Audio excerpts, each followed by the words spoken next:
Abraza al que está a su lado, dile: Dios te va a sorprender en esta mañana. Vamos a hacer nuestra declaración. No sé si me pueden ayudar a proyectar nuestra declaración ahí en pantalla. Y vamos a decir todos juntos: creo la salvación de mi alma, creo la sanidad de mi cuerpo, creo la prosperidad de Dios, creo que tengo un propósito de la vida y algo bueno me va a suceder hoy, porque al que cree todo le es posible. Amén. Muy bien. ¿Alguien sabe dónde están nuestros pastores? ¿Dónde están? En mi país, en Chile, están los pastores. Están allá recibiendo y les mandan saludos. Les mandan saludos, ya pronto van a estar con nosotros. Y para mí es un placer y un honor compartir esta palabra de parte de Dios. Creo que hoy Dios tiene una palabra para ti.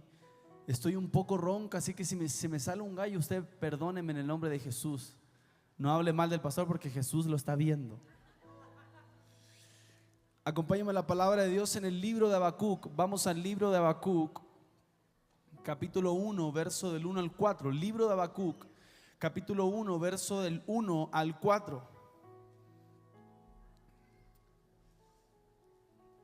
Y vamos a leer todos juntos lo que dice ahí. La profecía, bueno, ese es el título, ¿verdad? La profecía que vio el profeta Habacuc, verso 2.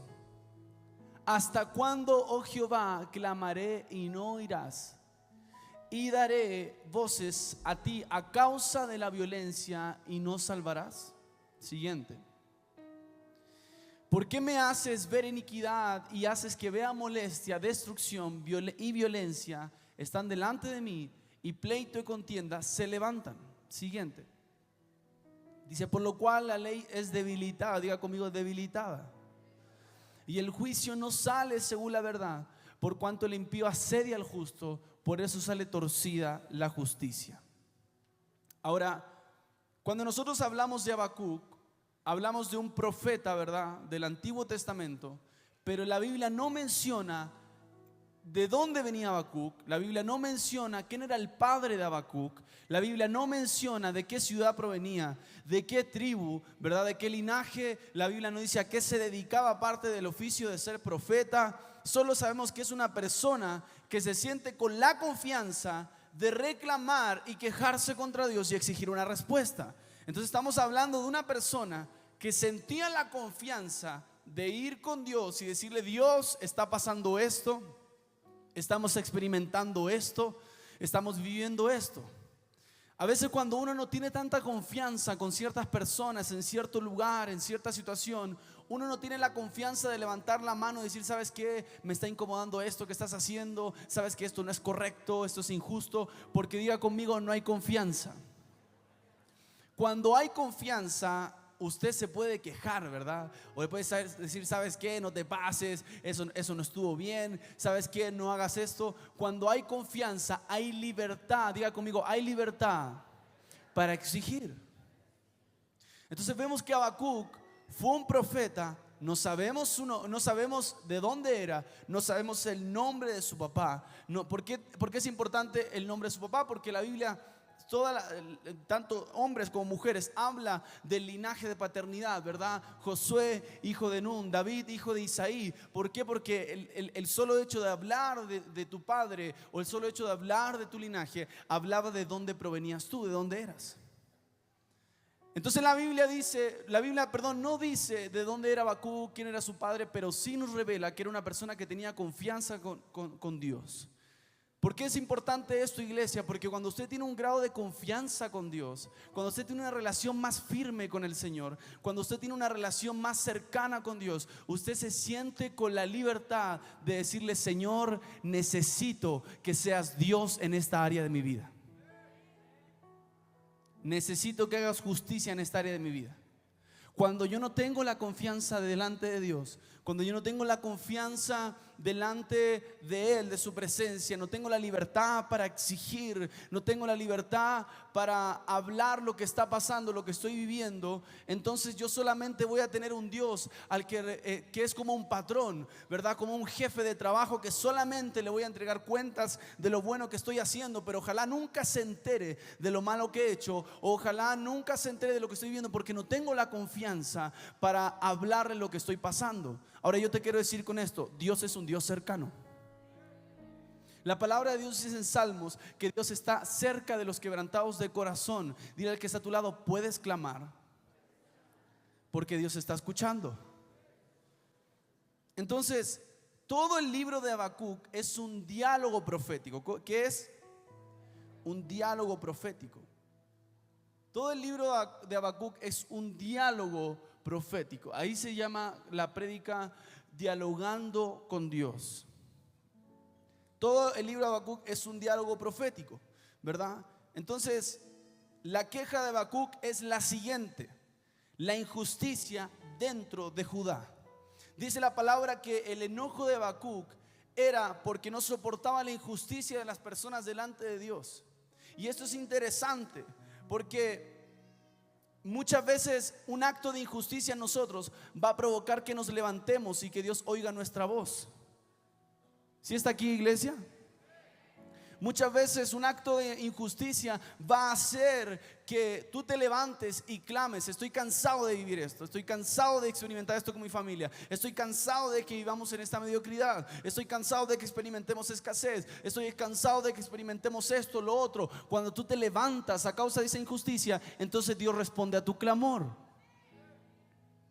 Y muchas veces es necesario, ¿verdad?, pasar por ciertas dificultades para poder clamar y encontrarse con una respuesta de parte de Dios. La queja de Habacuc es esa. Y mira lo que Dios responde. Dios responde que Él iba a ocupar, no vamos a leer, Habacuc tiene 3 libros, capítulo 1, 2 y 3. Te lo recomiendo que lo leas en tu casa. Pero parafraseando lo que dice después Dios, después de esto, Dios le dice a Habacuc: sí, está bien, hay injusticia, la gente está pecando, la gente tiene ídolos, ¿verdad? La gente está en inmoralidad, la gente está haciendo esto. Y dice Dios: yo voy a ocupar a los caldeos. ¿Alguien sabían quién eran los caldeos? Los que vivían en Babilonia. Dios dice: yo voy a ocupar a los caldeos, que son un pueblo cruel y está creciendo, ¿verdad?, a causa de su crueldad, y como consecuencia yo voy a permitir que los caldeos lleguen a Judá y destruyan Judá. Y entonces cuando sean destruidos, ustedes van a clamar y se van a arrepentir.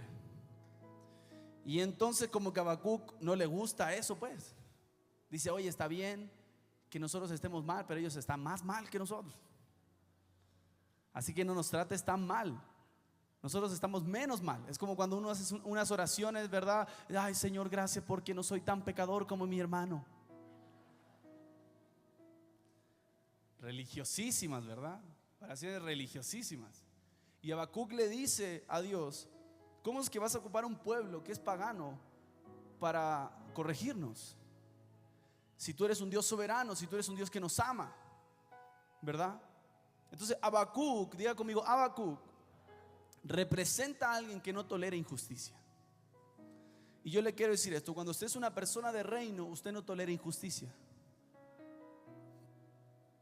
No estoy hablando de pelearse con medio mundo, de andarse defendiendo humanamente, no. Estoy hablando de un estilo de vida. No estoy hablando de que te enojaste porque un hermanito se metió en la fila y le quieres pegar,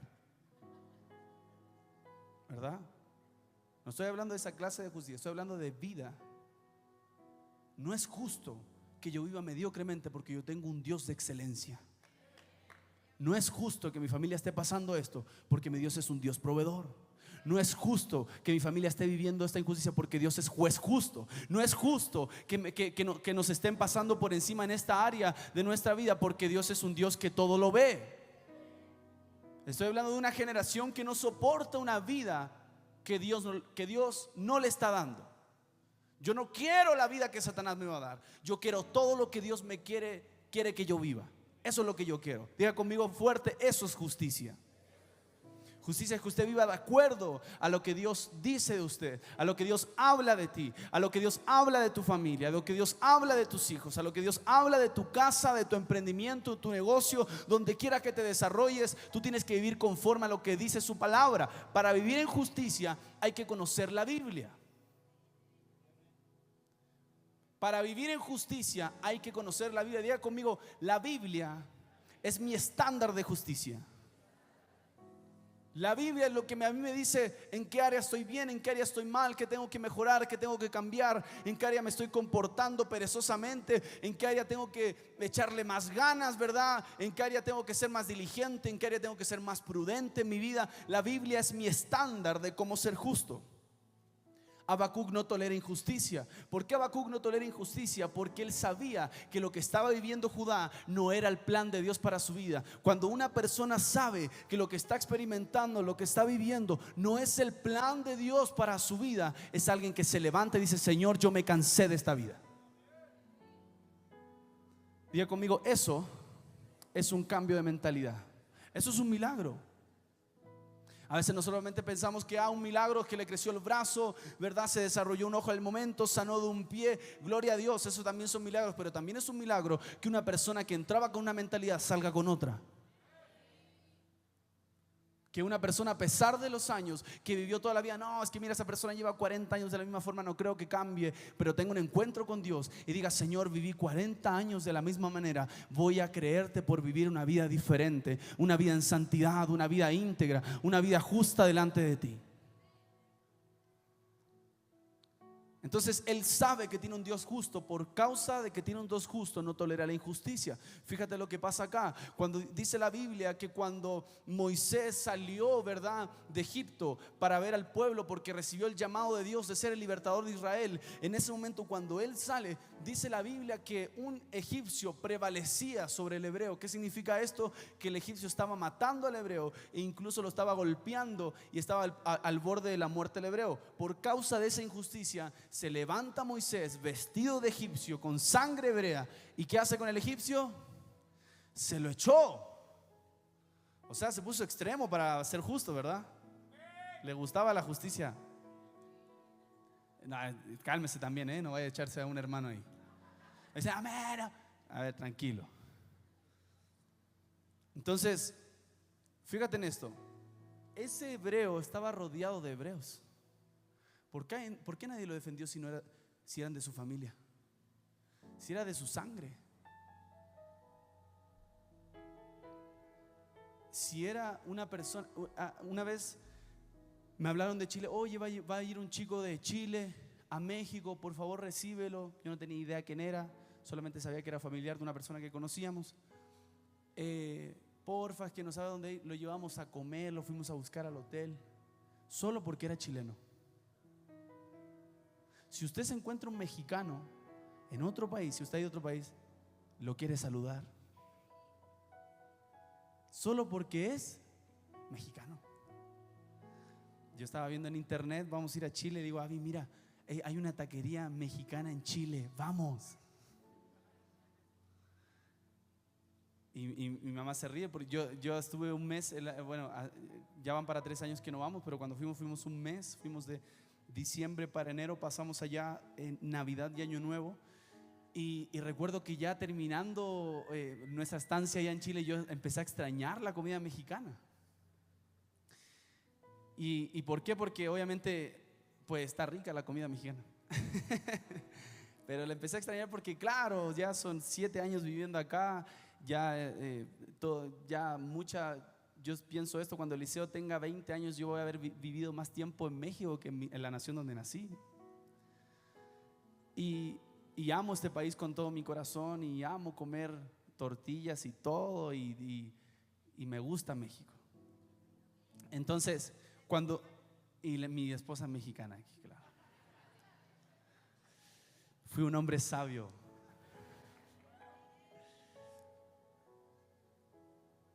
Entonces, cuando uno ve a una persona que comparte algo contigo, tú sientes algo que se llama, diga conmigo, empatía.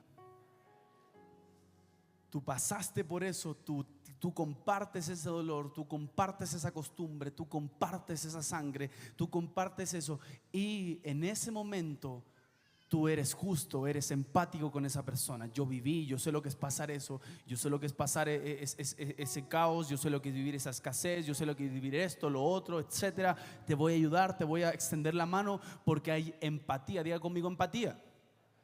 Ahora, lo interesante es que cuando dice la Biblia que cuando el hebreo estaba siendo golpeado hasta el punto de casi morir, ninguno de todos los esclavos hebreos que estaba ahí lo defendió.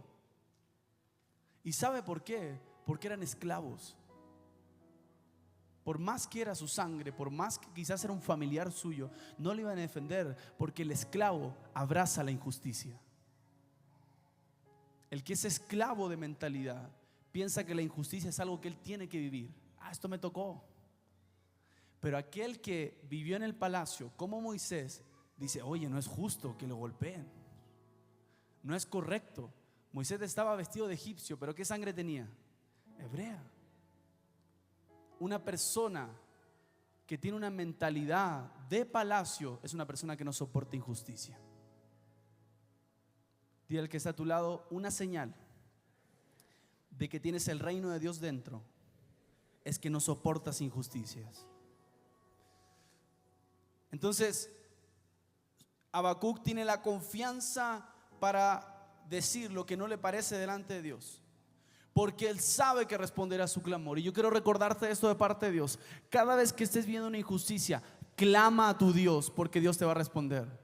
Clama a Dios en los peores momentos, porque Él va a mover su mano de favor. No abraces la injusticia, no abraces la mediocridad, no abraces la pobreza, no abraces la escasez, no abraces el pecado, no abraces el vivir en inmoralidad. Levántate y di: Señor, esta no es la vida que tú diseñaste para mí. Hijos, esa no es la vida que Dios diseñó para ustedes. Dios tiene algo mejor. Dios tiene algo mejor para nuestra vida. Dios tiene algo mejor para nuestra casa. No es justo que vivamos como este mundo si no pertenecemos a Él. Necesitamos una generación que abrace la vida que Dios le quiere dar, la vida que Dios te quiere dar a ti. Y una de las cosas que despiertan el llamado profético de hombres y mujeres de Dios es la injusticia en sus vidas. Muchas veces Dios permite que haya una injusticia, porque cuando hay una injusticia, en ese momento te vas a levantar y vas a abrazar el llamado profético que tienes. Por eso tienes un Saúl que solamente abrazó el reino cuando los amonitas amenazaron a Israel.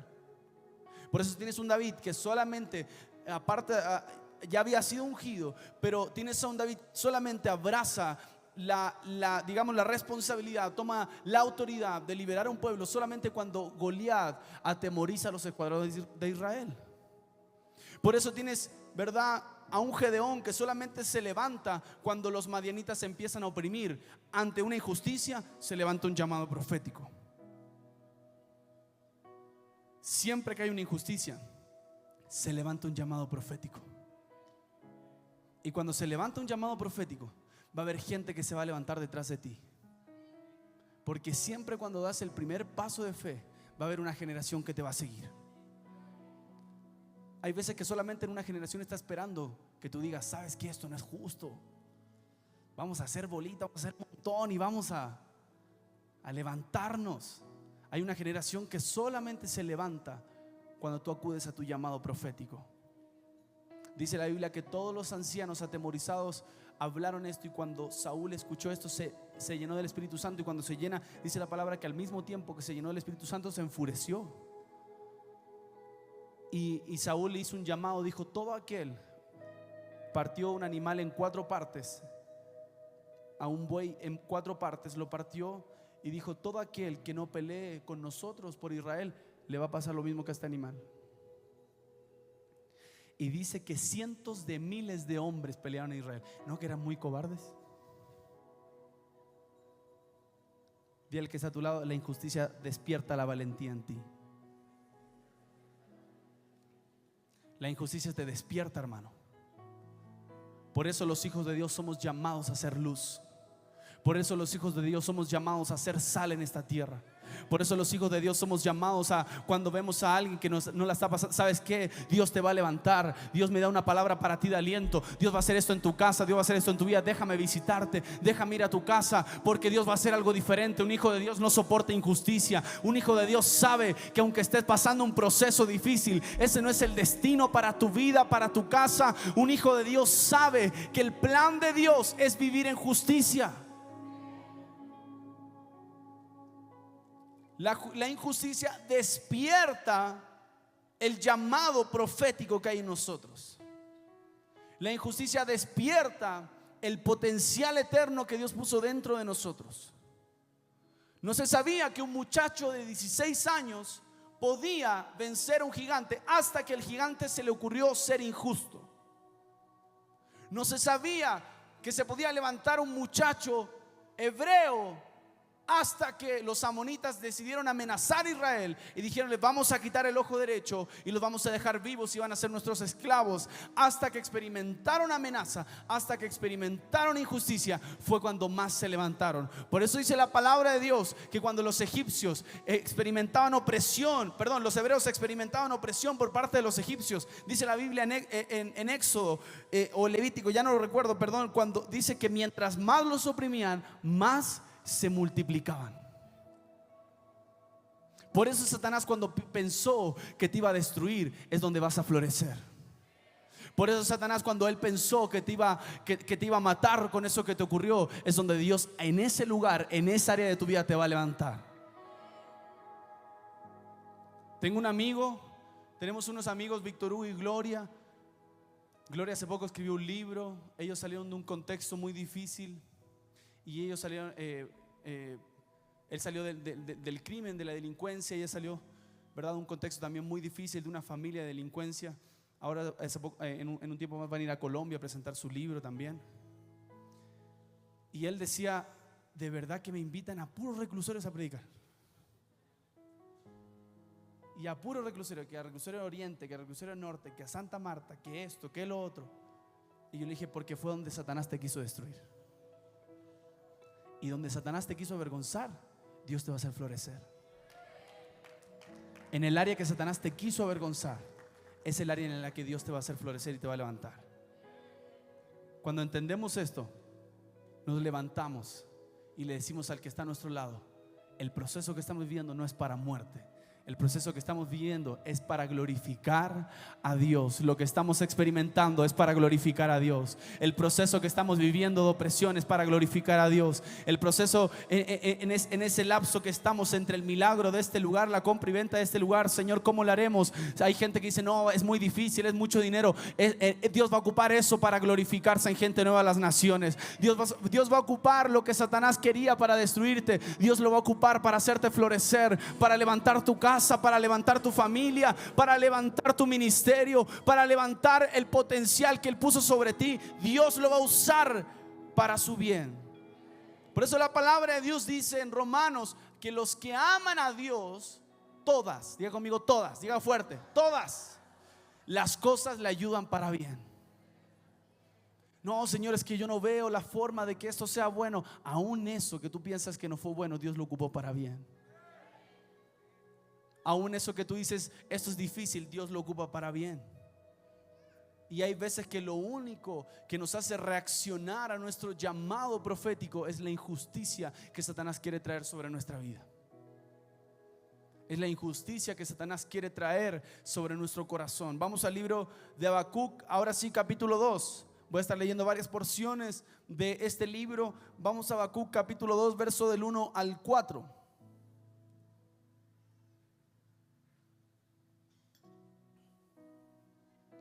Dice: sobre mi guarda estaré, y sobre la fortaleza firmaré el pie, y velaré para ver lo que se me dirá, y que he de responder tocante a mi queja.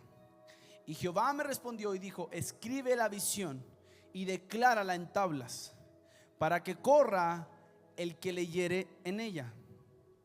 Fíjate esto: para que corra el que leyere en ella.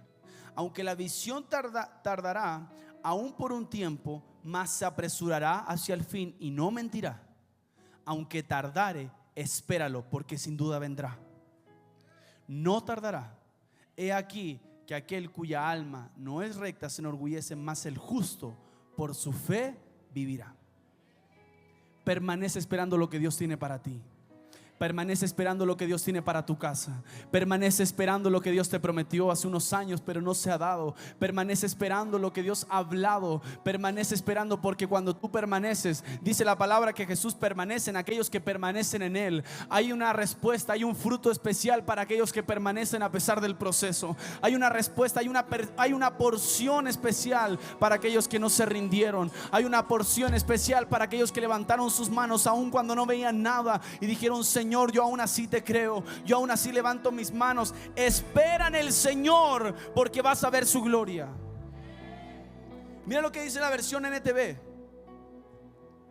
No sé si me pueden ayudar ahí, verso 1, capítulo 2. Ahí está, muchas gracias. Están rapidísimos, Gracias, Emma. Dice: subiré a mi torre de vigilancia y montaré, ¿qué dice? Guardia. Allí esperaré hasta ver qué dice el Señor y cómo responderá a mi queja. Fíjate el lenguaje de una persona que sabe que Dios le va a responder.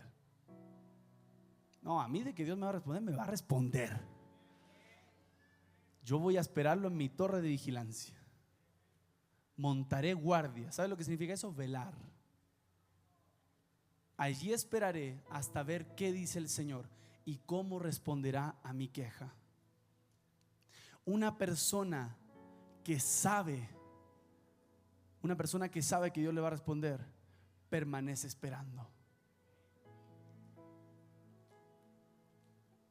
Cuando una persona que tú te encuentras en la calle está en un proceso de adicción, visiblemente tú lo ves que está en adicción, visiblemente tú lo ves que está dañado por la droga, y te pide dinero y tú le dices: ¿sabes qué? No tengo, porque realmente no tienes. Esa persona aún así se queda esperando a que le des, porque algo dentro suyo le está diciendo que va a aparecer una pelucita de 5 pesos por ahí y se la vas a dar.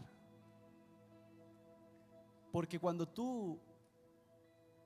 los adictos solamente tienen un foco de concentración, y una persona, quiero que entiendas esto de la manera correcta. Una persona que le cree a Dios se parece a un adicto que tiene un foco de concentración, y ese foco dice: a pesar de lo que esté viviendo, Dios me va a responder. No pasó en esta reunión, no pasó en el congreso, pero Dios me va a responder. Por eso estoy sentado en esta silla, por eso estoy levantando mis manos al cielo, por eso estoy viniendo a servir al Señor, porque yo sé que Dios lo va a hacer. ¿Cuántos adictos hay en este lugar? Aleluya. Entonces, cuando tú sabes que Dios lo va a hacer, tú aún así permaneces. Permaneces en la puerta, puedes saber si el Señor se asoma. Señor, aquí estamos. Glorifícate, Señor. Manifiéstate. Subiré a mi torre de vigilancia y montaré guardia. Allí esperaré hasta ver qué dice el Señor y cómo responderá a mi queja. Yo me acuerdo una vez, estaba en una situación muy difícil en la escuela y estaba a punto de reprobar por tercera vez. Yo reprobé 3 veces el mismo año, 2 veces. Y estaba a punto de reprobar por tercera vez. Si usted me pregunta, fue por irresponsable, no fue porque no entendía, tenía no sé qué, porque ahora te detectan cualquier cosita, te ven comiendo tu moco, tiene TDAH.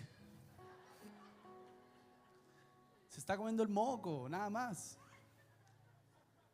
No, el que agarró el celular cuando todos tenían que poner atención, tiene falta, no, tiene déficit de no sé qué. Ahora son especialistas en detectarte de todo. Y antes con un zape se te quitaban todas las enfermedades de salud mental. De un puro zape se te iba el TDAH, se te iba el autismo, se te iba todo. Ya ni sé por qué le estoy diciendo esto. Sí, entonces mi mamá me dice: ¿sabes qué? Quédate atrás de los maestros, pídele una oportunidad, que te den la posibilidad de hacer un examen, pero arrástrate, así me dijo mi mamá. golpéales la puerta, agárrale las patas, no los dejes caminar. No me arrastré también, pero sí le dije, profe, por favor. El profe me dijo, no, sabes que no te puedo atender. Y en Chile, bueno, hasta cuando yo me fui, yo salí del país hace 7 años, no existía lo que acá se llaman extraordinarios. Si te iba mal, te iba mal y te iba mal. Era solamente una cuestión del profesor. Si él quería, ¿verdad?, hacerlo extraoficialmente, él tenía que dejar una, digamos, una especie de registro, ¿verdad?, en el sistema de ayudé a este estudiante por mi voluntad, yo lo quise hacer, que no sé qué. Tenía la autoridad, la facultad para hacerlo, pero era una cuestión personal. O sea, así para hablar simplecito, si el profe quería ser misericordioso contigo, gloria a Dios. Si no, entonces yo me quedé afuera con la profesora de matemáticas. Dios bendiga a los profes de matemáticas, amén. Algunos la recordaron, hermano, perdónela en el nombre de Jesús. Entonces yo me quedé afuera, me dijo, no te puedo atender hasta que termine de evaluar no solamente a mi salón, sino que a muchos salones. Y ahí me quedé yo, y me hacían burla mis compañeros.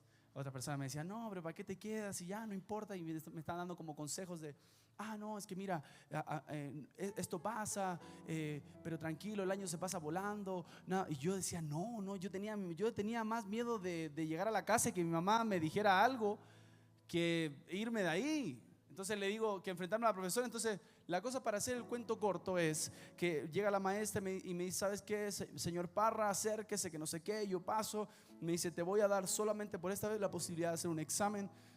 Si te equivocas solamente en una, bye. Gracias a Dios me fue bien y pasé. Pero dé un fuerte aplauso porque pasé. O si no, no estaría acá. No, mentira. Y la cosa es que gracias a Dios terminé mi preparatoria súper bien. Pero bueno, ¿qué te quiero decir con esto? Cuando tú permaneces, cuando tú derramas tu corazón delante de Dios, cuando tú te humillas delante de la presencia de Dios, cuando tú le dices, Señor, yo quiero que tú respondas a mi clamor, dice la palabra de Dios que Él no desprecia un corazón contrito y humillado. Él no desprecia una persona que está clamando. Él no desprecia una generación que tiene hambre de Él. Él no desprecia a alguien que tiene hambre de algo nuevo de parte de Dios. Él no desprecia a alguien que está necesitando algo. Él no desprecia a alguien que está clamando por un milagro. Él no desprecia a alguien que no se cansa de creer por algo más. Por eso Habacuc decía, allí esperaré hasta ver qué dice el Señor. O sea, no hay opción de salir de este lugar sin la respuesta de parte de Dios. Dile al que está a tu lado, sigue esperando hasta que Dios te responda. Pero dile con fuerza, sigue esperando hasta que Dios te responda. Dios lo va a hacer, siga esperando en el nombre de Jesús. Verso 2, capítulo 2. Entonces el Señor me dijo, estoy en NTV, escribe mi respuesta con claridad. Diga conmigo, claridad. Dice, en tablas, para que un corredor pueda llevar a otros el mensaje. Fíjate lo que dice acá, el mensaje sin error. Esto es importante.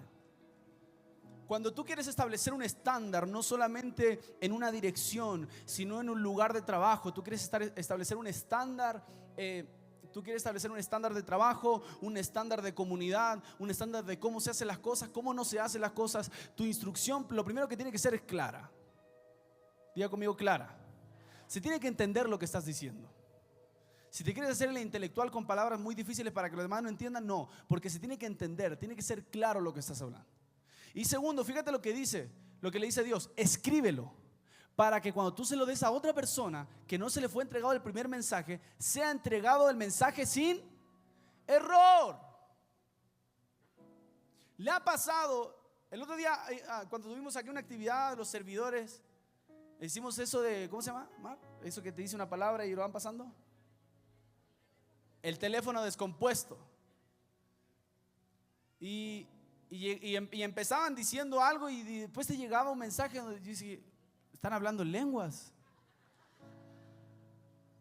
Y no entendías nada porque justamente el mensaje principal no se parecía, porque era solamente escuchar. Había como una dificultad, ya no me acuerdo, pero esto es parecido. Cuando tú no escribes lo que Dios te ha dado, tú solamente hablarlo, la otra persona, el que no está escrito, lo va a interpretar de manera diferente. Porque cuando tú escribes la visión que Dios te dio, la siguiente generación no se va a equivocar. Dile al que está a tu lado: escribe lo que Dios te dijo. Escríbelo. ¿Sabía que ustedes, nosotros como familia de nuestros pastores, como pastores de jóvenes, caminamos en una misma visión? Nosotros no somos una iglesia de jóvenes dentro de una iglesia. Somos el grupo de jóvenes dentro de una sola iglesia. Caminamos en una visión. Y lo que Dios va a hacer en esta casa es por una visión que Él dio a nuestros pastores. Aquí nos está inventando una visión. Aquí se está caminando sobre una línea en la que Dios habló, ¿verdad? Y cuando se le bajan los brazos a ellos, nosotros estamos listos para levantárselos. Porque una generación que camina con visión es una generación que tiene futuro. Pero la gente que no tiene una visión y que no escribe la visión, fíjate en esto: la visión le corresponde a Dios, el escribirlo te corresponde a ti. Tú decides si escribir o no la visión. ¿Qué crees? Que Dios me habló algo tremendo, tremendo. Ay, lo tengo que hacer. ¿Y cuándo te lo dio? Esa palabra me la dio el 2007. Ah, ¿cómo la recuerdo? Mira, primero escríbela. Escribe lo que Dios te ha dicho. Segundo, pon por obra. Y tercero, entrega el mensaje a otros. Porque si tú te quedas con el mensaje, eso no va a perdurar de generación en generación. Todo lo que Dios hace es de generación en generación. Dios no solamente te quiere bendecir a ti, te quiere sanar a ti, te quiere restaurar a ti. Dios lo quiere hacer contigo, pero también con tus hijos, con tu familia, con tus generaciones, con tus hijos espirituales, con la gente que vas a discipular, con la gente que vas a mentorear, con la gente que te va a conocer en tu trabajo, en tu escuela, donde entres, en la universidad, con amigos. Dios quiere bendecirte a ti y a tu entorno. Dice la Biblia que por causa de José, él y toda su familia nunca pasaron hambre en los tiempos de José. Una bendición sobre un hombre alcanzó para cientos de personas. Porque es en las matemáticas de Dios, con 5 panes y 2 peces comen 5,000 hombres, sin contar mujeres y niños. Y siempre son más las mujeres, pues. A ver, un grito a las mujeres. Y uno dice: ah, no, la mujer no come. Hermano, hay mujeres que comen. A lo mejor no me meto ahí, ¿verdad? Dios te quiere bendecir. Dios te quiere bendecir no solamente a ti, Él quiere bendecir a tus generaciones. Él quiere bendecir a tus hijos, Él quiere bendecir a tus nietos, Él quiere bendecir a tus bisnietos. Él quiere que toda tu casa camine en una misma visión de sanidad, de salvación, de prosperidad, de propósito. No solamente el propósito de Dios se queda en ti, sino que va mucho más allá de tus generaciones. Dios me bendijo a mí, pero Dios lo va a hacer con Eliseo, con Nehemías, con mis nietos. Dios lo hizo con nuestros pastores, con los papás de nuestros pastores. Dios lo hizo contigo, pero también lo va a hacer con toda tu descendencia. Dios lo va a hacer con toda tu descendencia. El día hablamos con nuestro pastor y nos contaron que justamente en la conferencia donde estaban, un pastor, ¿verdad?, está a cargo de 850 iglesias. Uno dice: wow, qué tremendo. Y él dice: yo soy bisnieto de pastor y soy la 4ª generación pastoral, ¿verdad? Voy a decir así, de mi descendencia. Y los pastores nos decían que él dijo algo que me interesó mucho. Dice: creo que muchas veces las maldiciones generacionales te pueden alcanzar, pero también creo en las bendiciones generacionales. Cuando tú eres generoso, tus nietos van a ser generosos. Cuando tú eres una persona responsable, toda tu generación va a ser responsable. Cuando tú eres un hombre íntegro, vas a tener hijos íntegros, vas a tener nietos íntegros, vas a tener familias íntegras, generaciones íntegras. ¿Por qué? Porque el ADN es algo que se repite constantemente, es un ciclo repetitivo. Así como es el padre, es el hijo. Si es un padre débil, tiene un hijo débil. Si es un padre íntegro, tiene un hijo íntegro. Si es un padre encendido en Dios, tiene un hijo encendido en Dios. Si es un padre que ama a Dios, va a tener un hijo que ama a Dios. ¿Pueden pasar procesos? Sí, claro que sí. Hermano, nuestro hijo mayor va a cumplir 5 años. Y yo les digo: Señor, es tuyo antes que mío. Haz lo que tú quieras, Jesús. Y hay veces que te cansas, que es difícil la paternidad, pero no podemos desistir en formar una generación. ¿Quién de aquí tiene hijos adolescentes o hijos más que todavía viven contigo, levante su mano, que todavía viven contigo. Si dice, no, mi bebé de 32, hermana, ya no es su bebé. Ay, mi bebé tiene 56. Dios está hablando fuertemente hoy, ¿verdad? No me venga con eso, por favor. Estoy hablando de niños, adolescentes, que todavía viven contigo. A esa persona que levantaron su mano, yo les quiero decir esto: no desistas de la formación. No desistas de formarlos. ¿Es cansado formar? Claro que sí. Porque cuando los empiezas a formar, ya no les caes tan bien. Como que te ven, antes era mi mejor amigo, ahora. Cuando tú formas, no caes bien. Pero cuando tú formas, ellos en un futuro lo van a agradecer.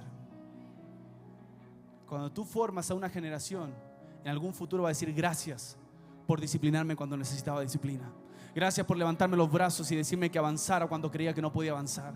Gracias por creer en mí cuando yo ni siquiera creía. Gracias por alentarme, por decirme que tengo un propósito. Gracias por declarar profecías sobre mi vida cuando yo no tenía nada. Gracias por creer en mí cuando no daba ningún resultado. Gracias por formarme, por levantarme. Gracias por hacerme tolerante a la frustración. Gracias por hacerme una persona que, a pesar de que se cayó una vez, se puede levantar otra vez.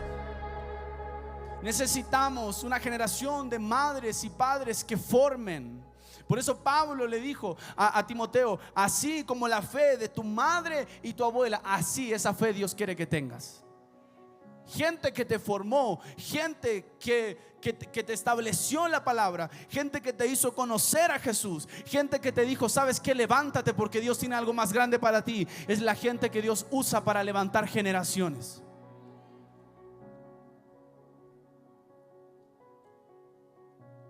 Entonces el Señor me dijo: escribe mi respuesta con claridad en tablas, para que un corredor pueda llevar a otros el mensaje sin error. Fíjate lo que dice verso 3: esta visión es para un tiempo futuro. Describe el fin y este se cumplirá. Aunque parezcas que se demora en llegar, espera con paciencia, porque sin lugar a dudas sucederá, no se tardará. Entonces diga conmigo fuerte: lo primero, escribir la visión. Necesitamos escribir lo que Dios nos ha hablado. ¿Se acuerdan cuando nuestro pastor mostró el contrato de compra y venta? Sí lo mostró, ¿verdad? O ya estoy quemando. Porque el documento escrito tiene un poder delante de la ley. No es lo mismo que te digan a lo compadre: oye, sí, no, ahí quedamos, no, sí, deposítame. Y han pasado 84 años como el Titanic y no te ha depositado. A que cuando las cosas se escriben, tienen otro peso. Si el mensaje está escrito, la visión será clara, y no solamente clara, sino que la siguiente generación va a poder caminar y no cometer errores. Estoy terminando Habacuc capítulo 3. He oído, verso 2, Habacuc capítulo 3, verso 2. NTV dice: he oído todo acerca de ti, Señor. Estoy maravillado por tus hechos asombrosos. En este momento de profunda necesidad, ayúdanos otra vez como lo hiciste en el pasado, y en tu enojo recuerda tu misericordia. O sea, fíjate la relación de Habacuc con Dios.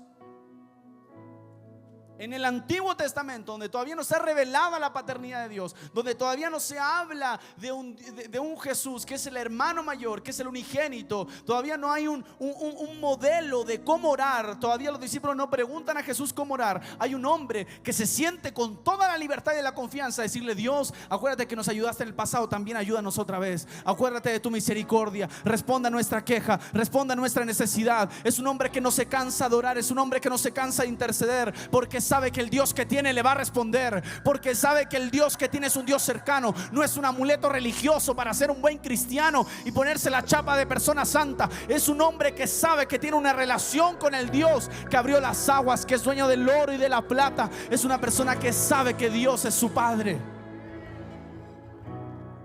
En este momento de profunda necesidad, ayúdanos otra vez como lo hiciste en el pasado.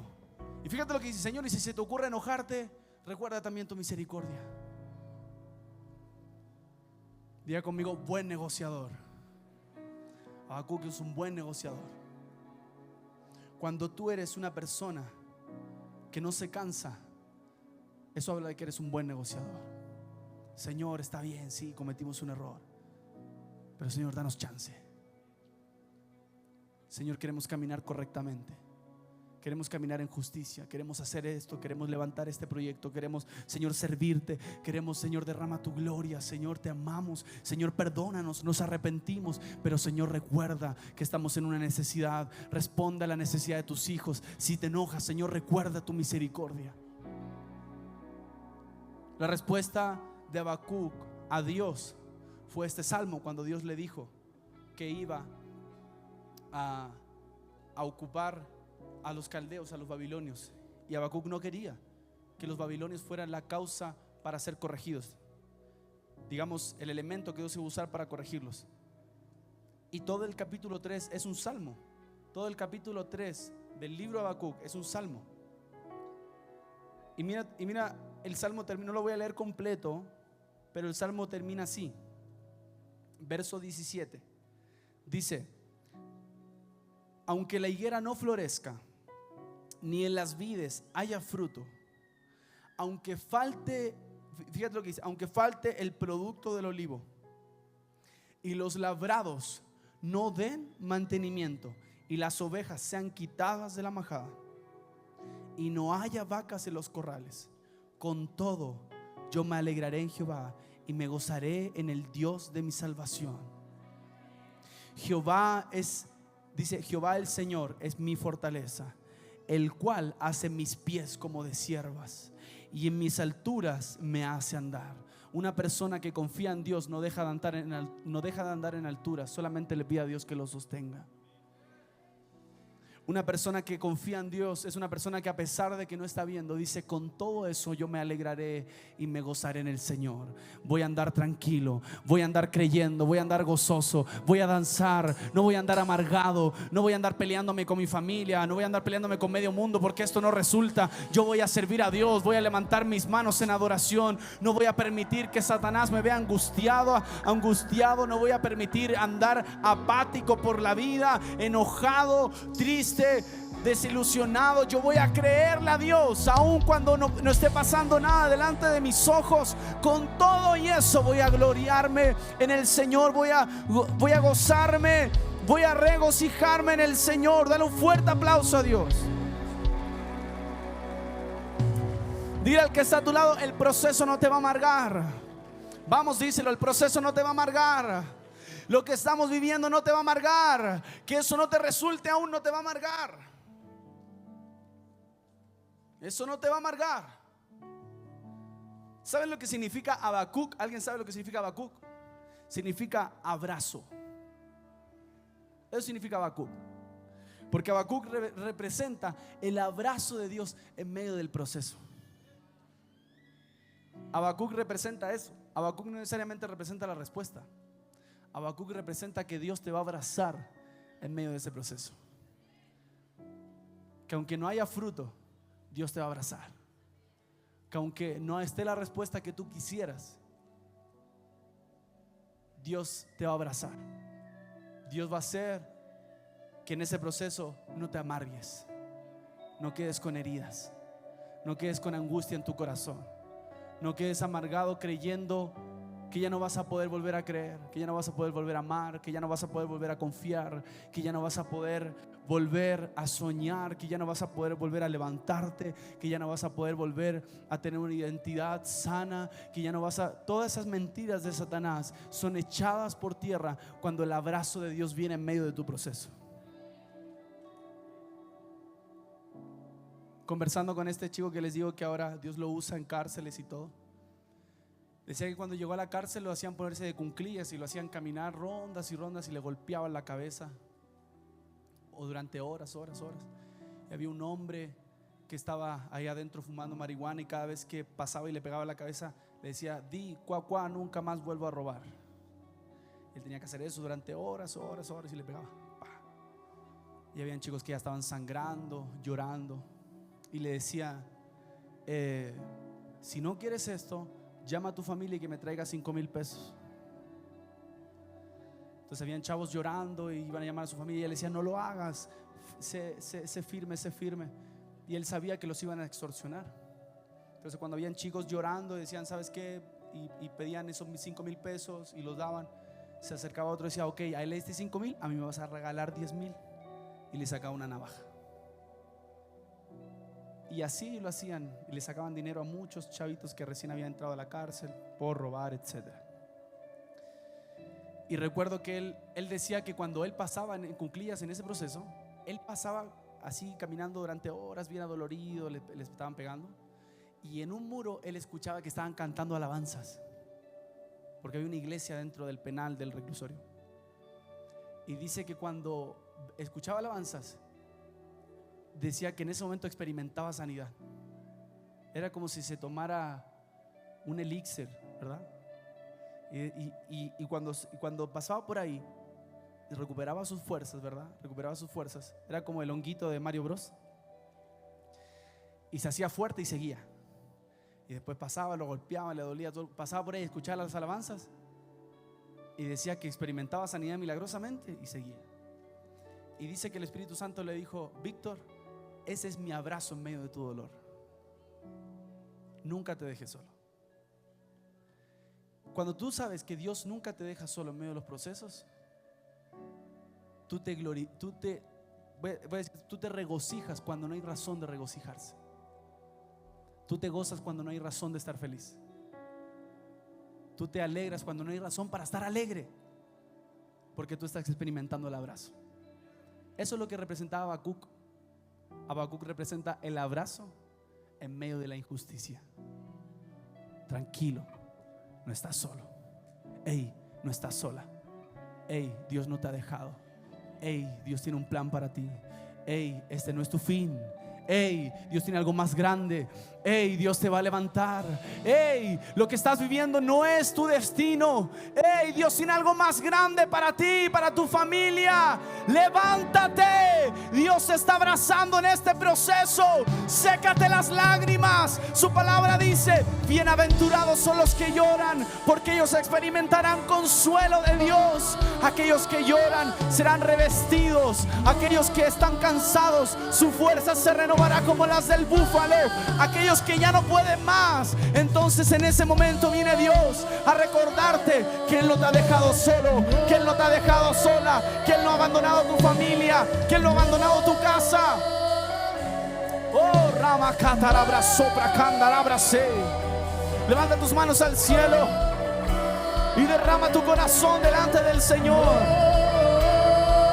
Oh, tú eres un Dios bueno. Vamos a adorarlo. Hey.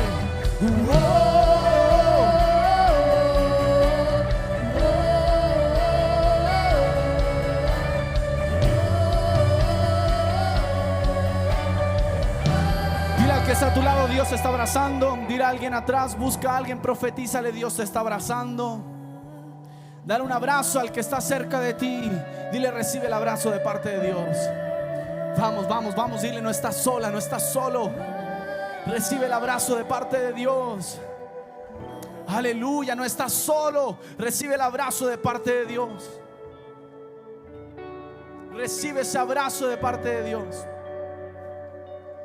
Con esto quiero terminar. Quédate en pie conmigo. Verso 19 termina este salmo, el capítulo de Habacuc, capítulo 3, así. Y dice: Jehová.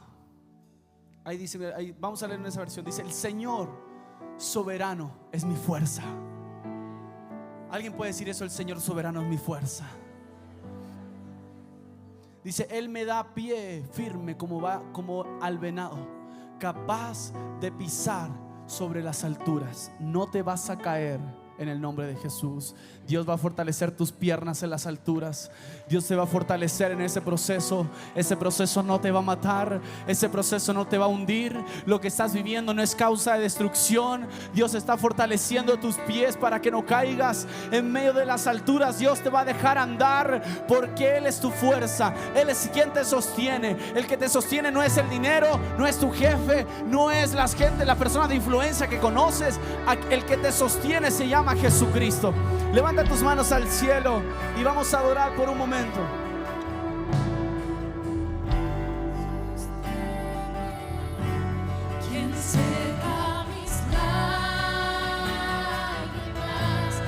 estoy convencido que estás a mi lado, que estás a mi lado. Tú siempre me abrazas, nunca me fallarás. Y ahora en medio, y ahora en medio de las grandes pruebas del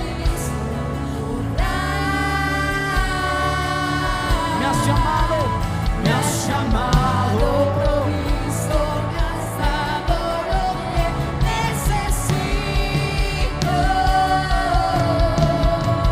Como buen padre, os le creo, tú sabes que es. Padre, bendigo a cada familia representada en este lugar. Levante sus manos ahí en su lugar. Padre, bendecimos a tu iglesia. Declaramos en el nombre de Jesús, Señor, que esta palabra es una semilla en los corazones que da fruto, Señor, en abundancia. Bendigo su entrada y su salida, Señor. Declaro que tú haces resplandecer tu rostro sobre tu iglesia, Señor. Que ellos tengan una semana llena de tu presencia, de éxito, de bendición, Señor, que provenga de ti en el nombre de Jesús. Amén.